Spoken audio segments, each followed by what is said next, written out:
Welcome to Sports Back Talk with Boly and Ringer, and boy, we had a week off. Somebody was tanning themselves. Can you see? Can you see? Do I have some color to me? You have some color to you. Really, it's more like a burn that's turning into a tan. That's how. You got to get a base somehow. That's how I tan normally. So yeah, I hear you. Yeah, it was a good time.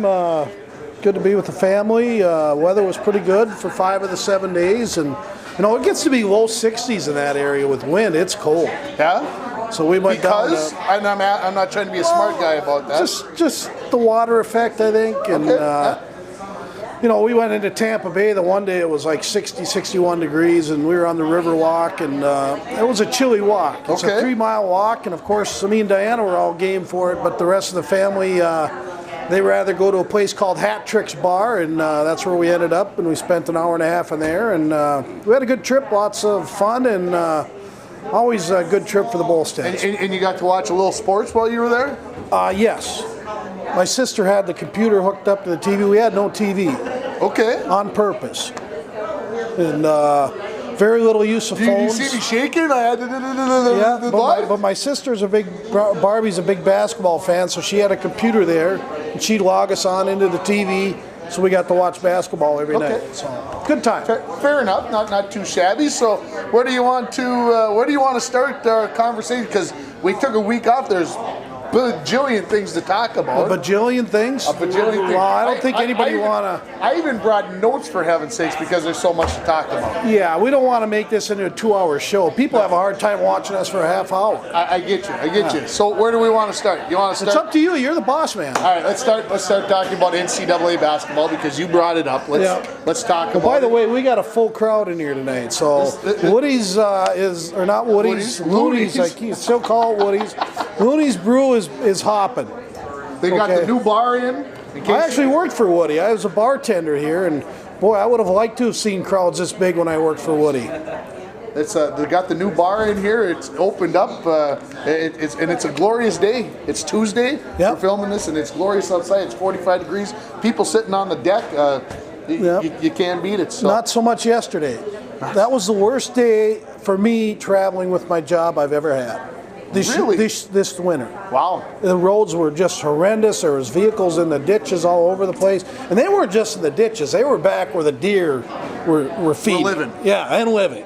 So, so of course, people overdrive or drive too fast. And once you hit one of those ice slicks, you're gone. I was probably one of those people driving too fast last night. We left Duluth about 20 after 7 last night, and the snow had just started there. It had not snowed until like 6:30ish, and it started coming down, and it was a long ride home. I have rode with you, and you are correct. You kind of have a little bit of a lead foot. You aren't afraid to let her go, and especially around the corners, you aren't scared of the corners. You gotta live with the corner. You gotta be the corner. Okay, Mario. All right, let's move on to basketball before I get rung up on some technicality. What are we going to talk about sports? So, what do you want to talk about with Loyola Chicago? I mean, is this going to be the norm now, that somebody like this is going to make it into the Final Four pretty much every year? That's kind of already been the norm. If you remember 3-4 years back, VCU, which was a little better number 11, or Syracuse, which again was another good number 11.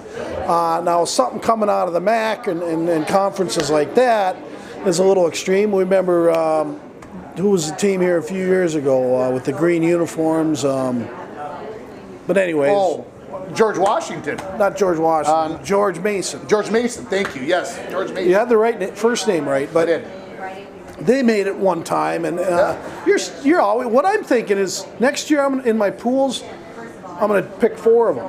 I'm going to pick a number 11 to reach the semis, and everyone. I'm going to pick one of them to reach the semis, and I'll pick chalk pretty much the rest of the way. But if I get that through the semis, that's like 40-some points for round 4. Yeah. So that's my new strategy for next year. But anyways, it's a good story. It makes for a good, interesting half with Michigan and Loyola. Then you got the 2 number 1 seeds, Kansas and Villanova, button heads. So we will see a number 1 seed win the tournament. I'm just not sure which one, Villanova or Kansas. I'm still sticking by what we talked about 2 weeks ago. I'm surprised Kansas made it to the Final Four. And I'm just saying that because of what I believed, the way I picked it beforehand. I didn't think they could make a run. Of course, anybody can make a run. Yep. But I didn't think that they would be able to, because a number one seed's always getting everybody's best shot. And nobody's sleeping on a number one. And well, Grayson Allen makes that shot, Duke's playing. It's simple as that. So I guess it was. Yeah, I was out of the pool almost immediately because I had Virginia picked to win it all. The thing is, Marina, I was right in the mix till Thursday night. Okay. And Kentucky loses, and Gonzaga loses. If both those teams win, I'm right in the mix into the weekend to get into the cabbage. But it's just like everything else. It's like the players know. Okay, Bolstead has Gonzaga. We're going to just nail it. Way out in Spokane, Washington, the players are talking, we need to lose this one because we don't need Boly being in the money. Yeah, exactly. And so I'm out of that one, and now I guess I better go pay the piper. Yep, exactly. So, just going to briefly mention 4 number 1 seeds into the Final Four for NCAA women's basketball, which... Fourth time that's happened. And whoa! We're all right, Woody. And Woody's trying to sell a house. He just ran out of here. That's why the earthquake. And Lloyd, if you need to come through. Okay. So anyway, 4 number 1s. You said the 4th time that happened. I think they started in '82. So it doesn't happen all the time, but there were some good teams that ended up losing out to these number 1 teams. So just kind of gives you an idea of where those semifinals are going to be at coming up this weekend. And Ariema just keeps getting the best players in the country, and kind of like Kentucky, but it's a little tougher to win with freshmen in men's. And plus, when Ariema gets them, all his players stay the 4 years because basically they all will get to the WNBA, but they're going to get their college degrees first, and that's a big difference. And I don't see anything changing in women's basketball. The other coaches have to get better and recruit better, and until they do, Connecticut's just going to keep running, even though they didn't win it last year. They lost 2 games in like 5 years, so something like that. Let's talk NCAA hockey if we might. Big Ten's got 3 teams into the Frozen Four, and I think I was here a couple of weeks ago bashing Big Ten hockey. I was too. I'll say I won't say that I'm completely wrong, but as far as them making the Frozen Four, I will say that they made it look bad. And the scary part was UMD knocked out Minnesota by 1/10,000th of a point. If Minnesota's in that bracket where UMD comes out of, could have been 4 Big Ten teams in the Frozen Four. Well, the big thing is in college hockey, and now you know why, Ringer. And me and my brother had this conversation. Because people look at me, and one of my things that I dislike, I got my likes and dislikes. I love NHL, NFL. Okay, 2 of my dislikes are college football and college hockey. And you saw over the last weekend why college hockey is really tough for me to watch. Because, and I'm gonna dig. It's all. I mean, I watched my alma mater play, and if they played that style of hockey, and I was a very good player, I don't know if I could play. Because I understand you got to play tight, checking in your defensive zone. But they take it to an extreme. They're tight checking everywhere. Defensive zone, neutral zone, offensive zone. 1-man forechecks all over the ice. It's very frustrating, very tough to watch. It seems like when one team gets ahead 1-0, the game's almost over. Right. Okay, if you notice, I would like to look at all the games, and whoever scored first in those games probably won. Because the other ones were chasing. The only one that I know for sure was UMD, because they fell behind 2-0 in the first 6.5 minutes and beat Mankato in overtime. Yeah. Because I read the story about it, so that's Providence did get ahead 1-0, but in their second game. But it's just not fun to watch.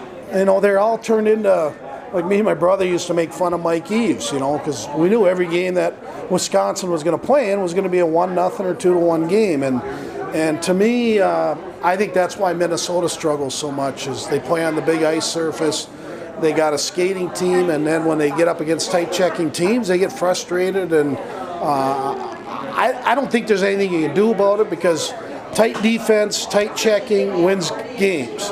And winning games means Motzko and company, they can get new jobs. So I guess you can't blame them, but that's the reason I have a hard time watching college hockey. How do you feel about the Motzko? Good hire for University of Minnesota? I said today on Twitter, I don't think it's a real good fit. Motzko's always played the underdog role. Even when he played, he was an underdog. He was an average to above average player, not quite good enough to play D1, and no discredit to him, but right. Yep. He's always played an underdog role. Now he's in an expectant role. Now, is he a great coach? Absolutely. He's coached the World Juniors to national titles. They didn't win it this year, but 2 years ago they won it. So he's a quality coach. He's coached at all levels except the pros, and I think he will do well. But there's a lot more pressure at Minnesota than there is for St. Cloud. So I don't think it's a good fit. Okay. Does this open up a spot for Garrett Raboin to become the head coach of St. Cloud State? Well, again, another thing I brought up today. Does he bring his boys with him? Boys with him. I hope so. Garrett will land on his feet somewhere. Yeah. He's got the credentials now. He's done a good job recruiting. He's been their main, one of their, the Gibbons and Raboin. They're basically the two guys that get out there and recruit these players. They kind of go after smallish, speedy. They got the Tremblay kid. Of course, they got the big defenseman out of Greenway, also the Johnson kid, or Chris, the Miller kid. But, they've always went after smaller 5'11", 5'10" speedsters. And I don't think, whoever gets the job in St. Cloud, and maybe Garrett Raboin will be up for that. But I don't be surprised to see a Ben Gordon crop up. I don't see Gensel sticking around. You could see Scott Bell stay. Okay. He's their secondary assistant. And don't be surprised if one of the two, Gibbons or Raboin, does come to Minnesota. Not both of them. Okay. That'll be good to see. I'll be waiting. It'd be kind of neat if Raboin and Ben Gordon both were assistants. Because they've been buddies since they were young, going to the Falls hockey camp under Kevin Gordon, and I remember both of them were this big, and they were skating, and of course Bruce was always out there coaching, but it'll be fun if those two guys become the assistants. Don't know if it'll happen.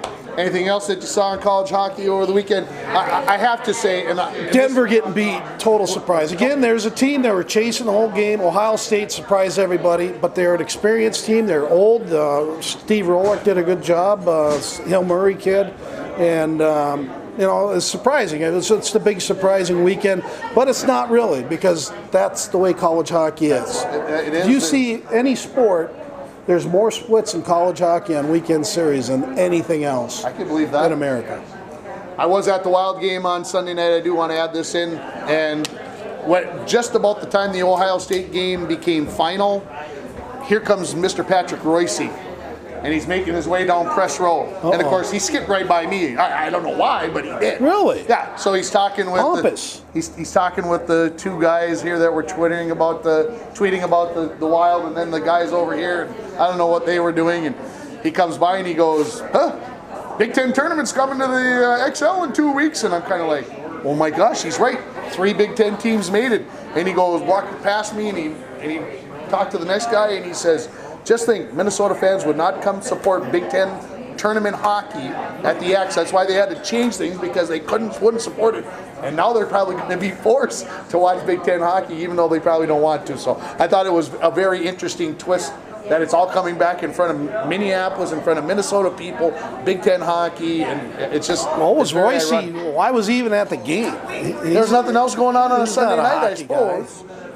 Did you talk to Jesse Pierce? I did not talk to Jesse Pierce. All you gotta do is go right down to center ice. She even sent you the invite. I saw where she was sitting, and then my wife was with me, and I didn't feel comfortable leaving her to go banter with somebody else. So did you see Bob Mason? I did see Bob. Didn't get a chance to talk to him because, well, let's just say I thought things were maybe a little stressed. So. Well, usually he'll make time to talk to you, but usually before the games when I catch him, not between periods. Yeah, and I didn't run up there before the game started. So anyway, but the Wild. Good time. you know, my wife said it's not the same sitting up in the press box, and she's right. It's not. It's a little more sterile. You know, the no cheering policy and everything else. Even though you got to cheer a little bit, but she says you're missing out with the crowd, with the fans, and no beverage consumption up there. And no beverage consumption upstairs either. So we went down and we had one before the game. In the bar area over in the one corner. Yeah. And then that's where we went. So it was, and you 2-1 loss, so you're 0-1 this year. I haven't been actually I'm 0-2 because I watched them lose in Winnipeg in overtime. In Winnipeg. In Winnipeg. I haven't been to a game yet. Wow. No. What the heck is wrong with you? I know. And I got to give my buddy Neil a call here pretty soon. But you're running out of. I like going to playoff games. Oh well. Playoffs. Playoffs. Are you going to make the playoffs? We'll get to that. You want to slide? We can delve right into that. It's a nice segue. Yeah. Well, they got 7 games left. 93 points. Yep. Geez, is the schedule favorable or no? No. They got. Here's the thing. Dallas is going to do everything. Dallas is done. Okay, and they're going to be playing. Dallas is done. Pretty much. They're going to be playing, you know, carefree and fancy free. And I thought hockey players didn't do that. Well, they don't because they try to win at all costs. Okay, but now they're going to win at all costs, and they don't care how they do it. Where the Wild want to play tight checking, play for a 1-goal game, keep it tight till the end and try to get an extra 2. Okay. Where Dallas is Katie by the door. Okay, so they got Dallas back-to-back. After tonight they play Nashville, then they go Thursday in Minnie, travel to Dallas on Saturday for a back-to-back home and home. And then they go out 3 games out west with the Kings, Sharks, and Anaheim. Thing is, with the Sharks, they should probably already have clinched second by then. The Kings and Anaheim, I look for both of them to get in. The one team, so you're saying only 4 teams out? I think St. Louis or Colorado, one of them will be out. Okay. That's my guess right now. Okay. St. Louis, however, does play Chicago twice, but Chicago will be a tough out at home. Okay. St. Louis will probably take care of business. We need San Jose to beat St. Louis tonight. It's in St. Louis. San Jose's won 8 straight. We need to make it 9 straight. I think if the Wild win tonight, they're definitely in. It's going to be a tough win. Nashville's upset. They've lost 3 in a row for the first time all year. Okay. The Wild embarrassed them on the Wild ice a week ago, 4-1. I want to get home because it could be a rough first period. I think Nashville's going to come out and throw the kitchen sink at them in that first period, and the Wild better be ready because this might not be a good game to put Jordan Greenway out because he's going to see how fast NHL hockey is tonight. So are you want to make any predictions on how he's going to look? Or and how much is he going to get to play, and how will he look over the last 7 games that the Wild have? Again, and I don't want to be like the pessimist because I mentioned something earlier about Mochko, and I didn't really agree with it, but that doesn't make me pessimistic. Right. Greenway, I think might play better at an NHL level. He's a kid. Donato dominated college hockey. He moved up to the Bruins, got 3 points in his first 2 games. Okay, Greenway did not dominate college hockey. I agree. That's why I'm very nervous. He's not a dominant type player. At times I watch him, I see Colton Gillies, which scares me. I don't know if you remember Colton Gillies. He was a 9th overall pick back like 12 years ago. James Shepard, 2 draft picks that just completely flopped. Pouliot, another one who was picked 6th overall by the Wild. So they've had troubles picking bigger, stronger center iceman left wings. So I think Greenway has a little different makeup. He's been playing with the Olympics and World Juniors and high-end competition. He seems to have a little mean streak in him, which will help him. But I don't expect a lot. I remember Alex Tuck last year when he was called up, and basically he was given a spot. But if you remember, and this is funny how this works, because I was one of the few people that said the reason the Wild had to trade for Martin Hansel last year, and you remember me saying it, was because Alex Tuck showed he wasn't ready. Well, he's ready this year, unfortunately, but the Wild didn't know if he would ever make it. But he's done well in Vegas. Sure. Now, this year, today, they were interviewing Bruce Boudreau, and he says Greenway was the reason we didn't feel we had to make a trade at the deadline. Wow. Same scenario, same situation. Wow. Depth forward. Of course, they didn't expect Cunnin to get hurt too, so they thought they'd both have Cunnin and Greenway. Cunnin's gone, so Greenway will step in, and he'll have a short leash if he doesn't fit in. They'll put Ennis. So I was going to say, who's going to sit? Ennis will sit until something bad happens, whether they lose. The fourth line's been one of their best lines with Winnick and Foligno and Eck. Yeah. So they're not going to split that line up, and Cullen is playing well now, and so it's unfortunate. Ennis has been good at times, but he's not been consistent. Okay. And if he has anything to complain about, you better look in the mirror. I assume that you watched Sunday night's game that I was at. Sure. Okay. Did Eriksson Ek play as well as I think he did? A little snake bitten, but he's played well, I think, pretty much the whole year. To me, and what I'm referring to, and like I said, I'm looking for maybe backup on this, but it seemed like he was in after the play. He was getting dirty. He was going in the corners. He was going in there. Yep. He was coming out with the puck, and those are the things I guess that I noticed about him. And I don't know if you necessarily always see that stuff on TV because sometimes it's behind the play. But I thought he really played well. Yeah. Welcome back to the after the intermission. We lost power on the. So that's on the what that was, intermission. Yeah, it was a little intermission there. We had to take a break and get things straightened away. So we apologize. We don't know how much we missed. We were talking about the Wild. We were talking about Jordan Greenway and. But do we need to move on? Yeah, the only thing I think I mentioned was Mikko Koivu, I think destined for third line next year, and Eriksson Ek will probably be moved up to a top 6 player. So okay. And Cunning's going to be in there, and you'll see Parisi and Mikko be limited to third line, and probably not much power play. Shall we move on to baseball? Major League Baseball, when's it start? Starts Thursday. Twins have their opening game on Thursday against Baltimore, and Is that at home? That is on the road. On the road, and so they get started out there on the East Coast. They play Thursday, Saturday, and then I think they come home for Monday. Boy, why I don't know 100% for sure. The season always starts like that. Don't they go to Puerto Rico too? Or Puerto Rico, they go about April 17th and 18th. Okay. So they got a little time around there, and of course, they play their home opener and the next day is off, and then they play Wednesday, Thursday. They do that a lot. So the home opener has been sold out. Okay. I'm well aware of that, and but after that, I think there'll be a lot of open seats in the month of April because we all know probably not going to warm up till May or June. If it was chilly in Florida, you know how it can be in Minneapolis. So we'll see what the Twins can do. They made some signings in the off season. Probably not enough in the pitching though to make me happy. Well, I'm happy with Orduzo, and Barrios pitched good today. That was a good sign. Gibson didn't really pitch that well yesterday or 2 days ago, but I think their starting staff is good. I think we got a borderline 5 number 3 starters, maybe 1. Maybe Irvin Santana's a 2+, but Orduzo's good.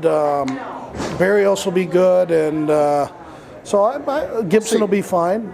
Okay. He was their best pitcher second half of the year last year. He was. We'll see. I'm like I said. They're not going to have a problem scoring runs. Yeah. Okay. I don't think this is a lineup that's actually even more potent than last year's team, and last year's team could put up runs pretty easily. And I see with Logan Morrison moving into that lineup, and Sano healthy and ready to play baseball. He's had a lot of different things on his mind, and Mauer sitting in the number 2 hole, and Dozier up on the top. And he's playing to get a good contract somewhere, so he ought to play out of his it's probably his last year in Mini, which is fine. Yeah, we've got shortstops and second basemen that are probably going to be ready. Well, we're going to have to. I mean, Polanco's going to be sitting out the first 90 games, and he got, of course, he blamed everybody but himself for the steroid use, and blamed the trainer and blamed his country and all those things. Sure. But anyways, Polanco will be sitting, but Escobar's a reliable replacement. Yeah, and we drafted our shortstop number 1 overall last summer, and my nephew, who's with the Baltimore Orioles, said he got to play against them in spring training down there last week. He says the Twins have got a good one. He's as advertised. He's that good. So anyway, we got D. Gordon, not D, but Nick Gordon, I think his name is. He's the other shortstop. probably our future second baseman. So you'll see Royce Lewis and Gordon manning the middle of our field with Buxton, probably the best center fielder in baseball right now. I agree. I agree. You want to start with some division predictions? Yeah, we can do that. You want to start in the American or the National? Let's go what do they call the National? Senior circuit? The senior circuit. Let's start in the senior Which I disagree with, because if you still got the DH, or you don't have the DH, to me you're the junior circuit. There you go. Nice. I don't mind that. So are we starting in the East? We can start in the East. Washington takes first place, and probably the Phillies take second. Those are your top two teams in the NL East by my... Yeah, I really don't see anybody competing. Nationals, of course, have the pitching with Scherzer and who's the other? Strasburg. And they got the bats with Bryce Harper, and that team's loaded. The only problem they've had is getting into the playoffs. They seem to get knocked out in the first round every year. They usually have a bye. They don't have to play it ever in the play-in game. Right. But look for the Washington Nationals to get it off to a quick start, and I don't see anybody in the rest of the division competing. Cubs and the Cardinals in the Central? No, I got the Cubs and the Brewers. Brewers added you like the Brewers. Lorenzo Cain, the old center fielder for the Kansas City Royals. Right there, that's a huge upgrade for the Royals. They got good pitching. So, not the Royals, but the Brewers. St. Louis is going to have a hard time. They're already talking about getting rid of their manager, and the season hasn't started. So, look for the Brewers to contend. Don't be surprised if they end up winning that division, but Cubs have too much. I agree. NL West, Dodgers and anybody? Well, it was the Giants till they lost Baumgartner 2 nights ago. Broken little finger, pitching hand, so he'll be out for the first 4 or 6 weeks. But here's the problem, is they play the Dodgers like 9 times. 10 times in the first when he's gone. Okay. So he would have pitched 3 of those 9 or 10 games. Sure. Which probably could have, that's a good thing. Better odds of winning than losing unless he's up against Kershaw. But I just think the Dodgers have too much pitching, too much hitting. Look for the team to surprise there is the Rockies. Yeah. The Rockies play good at home, small park, like they hit home runs. They gave the Twins fits last year when they played them, and I got the Rockies coming in second and making the playoffs out of there. So I think the Giants, they're going to have a hard time, and if they get too far behind, I see them running out. Some have the Giants winning the World Series. Okay. I'm not one of those guys. Okay. All right. Are we going to stay in the NL and go all the way to the end? Yeah, we can stay in the NL. I'm Washington finally breaks through this year. To the World Series? They get to the World Series. Well, I got them and the Cubs in the finals. Okay. Of course, the final 2. And I got the Cubbies with that pitching staff. Adding Yu Darvish. Am I big on him? I'm a little worried about him, how he finished last year. He's got good stuff, though. Yeah. Darvish is going to make a difference in that team, and I see the Cubs coming out of there, beating the Nationals in 5 games to get to the World Series. Okay, let's move over to the AL. Let's move out to the East. It's like the same teams. It's like getting to be like basketball. Am I right? You are 100% right. I mean, basketball, it's like, okay, we all know who the 4 teams that are going to be there, but... Yep. Start out in the East with the Yanks and the Bo Sox. I don't see anybody. Yeah, both of them will make the playoffs. Yep. Both of them are very good. Of course, you got the Twin Towers batting 3rd and 4th. Judge and who's the other guy? Giancarlo Stanton. Giancarlo Stanton, whose dad was a major league pitcher, I believe. Oh. Yeah. Okay. And so they'll be good. Bird's going to be missing about the first 8 weeks, their first baseman, so they're bringing up a guy who they figured was going to be at AAA for most of the year, but he'll be their starting first baseman. Okay. They have decent pitching, not great pitching. Of course, the big fella, Sabathia, will be back, and I look for the Yankees and the Red Sox to both get through into the playoffs. Cleveland and the Twins in the Central will be the top 2 teams. Yeah, I got the Twins winning the division. Indians will be doing Wait a minute. Everybody take note of that now. Indians and the Red Sox will be playing for the play-in game. They lost a lot. The Indians lost a lot of pitching. I can't wait to They come lost back to this in Martinez, the October. first baseman, so I think the Indians lost too much. They're still good enough because of the 3 aces that they have. They do have better pitching than the Twins, but I don't think they can keep up with the Twins hitting, and I think the staff's underrated for the Twins. I think they'll do better than they can. If they just give up 3 runs a game, that's going to give them a good Last year shot. we talked that they'd win 69 and 73 games. I think 69 and 73. They won 80, whatever it was, 5, 6, 7. Let's hope that he didn't put the jinx on them, but anyway, Okay. let's move out to the West. Houston and Oakland, top 2. No, I got the Angels. Okay. I think They're close third. I think Houston's by far the most talented and best team. Do I got them going to the World Series? Probably not. I did pick them last year, and they did it. You did do it. And it's tough to repeat. Any kind of injuries to the Astros, of course, they got Verlander, Dallas Keuchel. Their pitching staff's good to go. Yeah. Altuve's back, and of course Carrera, the shortstop. So they're set for another run, but injuries can happen. But the Astros, the Angels are going to be better than people think, and A's have some good young studs again. Be 2 years away, but by the time they reach the 2 years, they'll get rid of them and play Billy Ball. So I got the Astros coming out alone. The Angels miss the playoffs. Okay.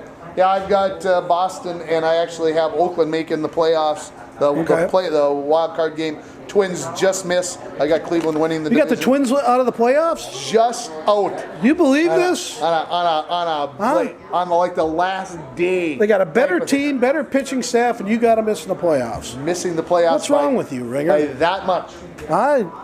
And then I got the Yankees winning. Did someone not sign your baseball card at a Twins game last year? Now you're bitter on them? No, I am not bitter on the Twins. I'm very high on the Twins. Did Jack Morris tell you to sit down when you were standing up? No. Okay. But if Jack Morris told me to do that, I would do it because he could still kick the living. He's an ornery cuss. Yeah, he's That's an ornery. That's a big boy. Huh? It's not a sport. That's why you're not very good at it. It's not, bowling. We won't even have a bowling alley. How are we gonna bowl? We do. Huh? We do. You're not up on things. You've been gone.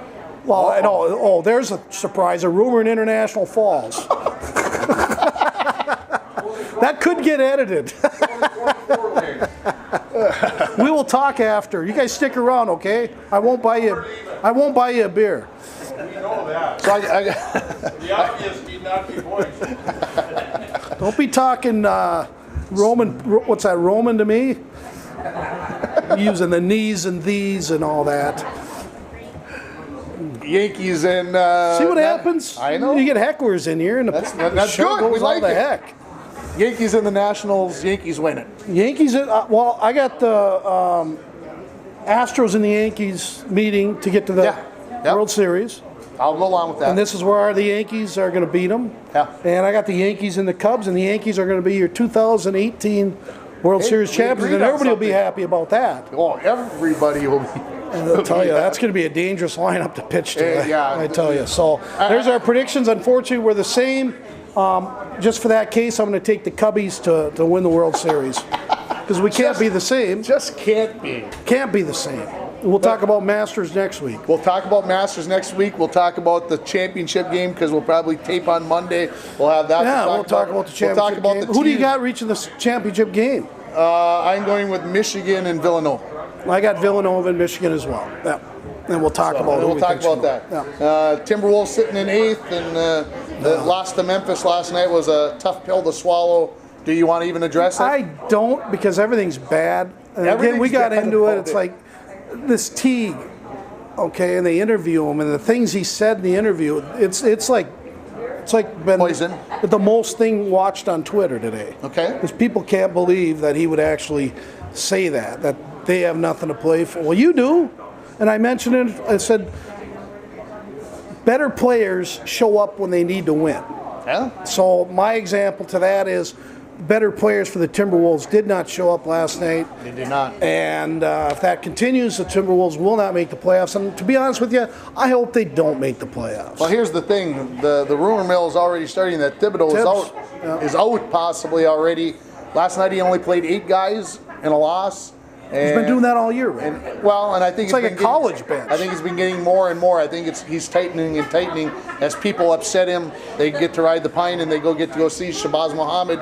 Didn't get to play. Boom, he's gone, and all this other stuff. So if the it didn't Timberwolves take don't 2 make the full playoffs, seasons. he's gone. I would agree. Unfortunately, I think Butler will be gone too, because Butler only has 1 more year in his contract, and and for he's some reason he's a Tibbs guy, right? he is. So, anyways. Just want to mention spring sports got started today with the track and field teams down in Bemidji. So we're just There's snow on the ground. There's snow on the ground. They were indoors. They always start out with the Bemidji indoor. Always start well with The way this spring's going, though, they could have to go to Bemidji every week and have an indoor meet every week. They got one this Tuesday, they got one next Tuesday, and then the first home meet is on Thursday, April 12th. Yeah. Hopefully. We'll see what happens. I want to mention the basketball alumni tournament taking place this weekend at Falls High Gym. Starts Friday afternoon at 1 o'clock, so get out there and support that. And also want to mention the Bronco Athletic Hall of Fame. I know it's a little shameless promotion, but tickets available at City Drug at the Espresso Lane at the Falls High School, or you can give me a call. Get your tickets because it's March 26th, 27th today. We're over 3 weeks away, and we've already got 170 tickets sold. Is that a lot? That's a lot at this time. Okay. And I know Dick Ostrud hasn't ordered his tickets yet, along with a few hockey players. So I'm fully anticipating this to be up over 200 people, and kind of the cap number is like 240 that we would want to go at. So get out there and get your tickets early, and make sure you take care of it. It's going to be a great night with the 62 hockey team, and Jim Glowak, Pete Fitchuk, Charlie Kaczynski, and Dick Ostrud all being inducted into the Hall of Fame. Good choices. Pete Fitchuk definitely deserving, and of course Dick Ostrud. I think it's a sneaky, smart play. Yeah? Okay, he still does what he used to always do. Still doing it. He's 78 years old. Yeah, and just very fitting. Good for Dick, and I wasn't aware that he got in. So, but that's more than deserving. He's put 110% into every sport he's been in. Yes, he has. We're taking Q&A, or are we getting out of here so you can go watch? We can do Q&A. Anybody have anything? Lloyd, you've been waiting over there. Any questions? I kind of agree the Yankees are going to be tough. Yeah, I think so too. Questions? I think we're good. Thanks, everybody. Don't take us too serious.